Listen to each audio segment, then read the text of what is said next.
بسم الله الرحمن الرحيم والليل إذا يغشى والنهار إذا تجلى وما خلق الذكر والأنثى إن سعيكم لشتى فأما من أعطى واتقى وصدق بالحسنى فسنيسره لليسرى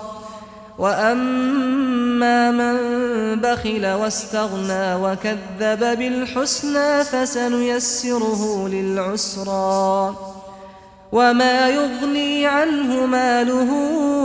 إذا تردى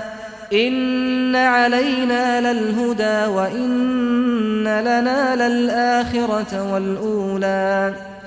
فأنذرتكم نارا تلظى لا يصلاها إلا الأشقى الذي كذب وتولى وسيجنبها